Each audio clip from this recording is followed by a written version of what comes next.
এরপরে প্রশ্ন হলো, রমজান মাসে সময় কাটানোর জন্য টেলিভিশন দেখা, ক্যারাম বোর্ড, দাবা, লুডো খেলা যাবে কি? প্রিয় দর্শক শ্রোতা, রোজা রেখে মোবাইলে গেম খেলানো বা টিভি দেখা আরো ইত্যাদি ইত্যাদি গেম খেলে সময় কাটানো যাব না নাই। চলুন আমরা শায়েখ আহমদুল্লাহ হুজুরের কাছ থেকে শুনে নিই।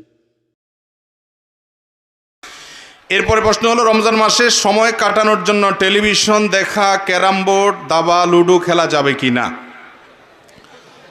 রমজান মাসে সময় কাটানোর জন্য অনেক কপাল পোড়া আছে, যে কাজ কাম নাই, খাবারের ঝামেলা অন্তত নাই, এই টাইমটা অন্তত টিভি দেখে সময় কাটানো যায়। সময় কাটে না।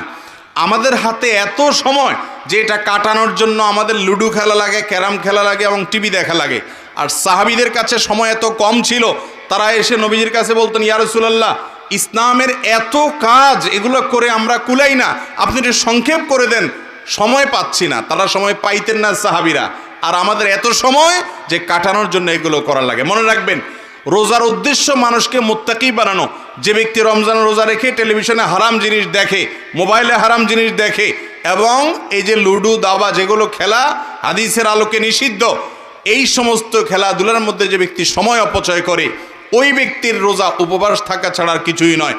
আপনার হাতে যদি সময় থাকে, আপনি কোরআন তেলাওয়াত করেন, আপনি একটা ইসলামিক বই পড়েন, আপনি একটা নলেজ অর্জন করেন, স্কিল ডেভেলপমেন্টের জন্য কোনো উদ্যোগ নেন, আপনি অন্য মানুষের উপকার করেন, বইয়ের ইফতারি বানানোতে হেল্প করেন, মায়ের কাজে সহযোগিতা করেন। কাজের অভাব নেই। যারা অকর্মা, নিষ্কর্মা, যারা অলস, যারা সমাজ এবং পরিবারের বোঝা, সে মানুষগুলা বলে সময় কাটানোর জন্য আমরা কিছু। সময় আপনি কাটান কোত্থেকে? সময় তো আপনার পাওয়ারই কথা না। রমজান উপলক্ষে 22টা স্পেশাল আমল আছে। কয়টা? 22টা স্পেশাল আমল আছে হাদিসের আলোকে। রমজানের জন্য স্পেশাল এগুলো, কোরআন এবং হাদিসের আলোকে। এই 22টা স্পেশাল আমলের তালিকা টাঙ্গায় রেখেন, দেখবেন বেহুশ হয়ে যাবেন আমল করতে করতে। কখন আপনি ক্যারাম খেলবেন? অতএব রোজা রেখে এগুলো করা জায়েজ নাই।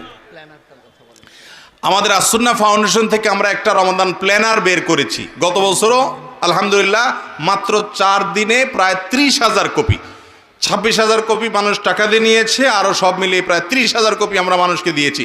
এই বছর রমজান প্ল্যানার আমরা অনেক আগে প্রিন্ট করে ফেলেছি। রমজান প্ল্যানার উদ্দেশ্য হলো যে প্রতিদিন আপনি কি কি কাজ করবেন, কিছু প্রস্তাবনা দেওয়া আছে। এগুলো হাদিস বানানোর কোনো বাতানো কোনো ফরম্যাট না, জাস্ট আপনাকে উৎসাহ দেওয়ার জন্য যে আজকে কতটুক তেলাওয়াত করছেন লিখে রাখেন, কয় ওয়াক্ত নামাজ জামাতের সাথে পড়েছেন লিখে রাখেন, সুন্নতগুলো ঠিকমতো পড়েছেন কিনা সেটা ঠিক দেন। এরপরে দিন শেষে নিজের হিসাব মেলান, আগের দিনের সাথে পরের দিনকে কম্পেয়ার করান। এভাবে হিসাব নিকাশ করলে, প্ল্যান ওয়াইজ আমল করলে আপনার রমাদানটা ভালো কাটবে। ওখানে দেখবেন যে দাবা খেলা আজকে হয়েছে কিনা, আপনি টেলিভিশন আজকে সব প্রোগ্রামগুলো দেখেছেন কিনা, ওইরকম কোনো গড় নাই। অতএব ওইটা এমনিতেই আপনার জীবন থেকে হারিয়ে যাবে ইনশাআল্লাহ। বিধায় রোজা রেখে এই কাজগুলো করা কি নাই? জায়েজ নাই। অনেক মানুষ আছেন এই কাজগুলো করে। প্রবাসীদের মধ্যে অনেকে আছেন, বিশেষ করে মিডিল ইস্টে যারা থাকেন, সারা রাত কাজ করে। যেহেতু মিডিল ইস্টে মানুষ রমজান রাত জেগে থাকে, দিনের বেলায় যেহেতু কোনো কাজ কাম থাকে না, কত ঘুমায়?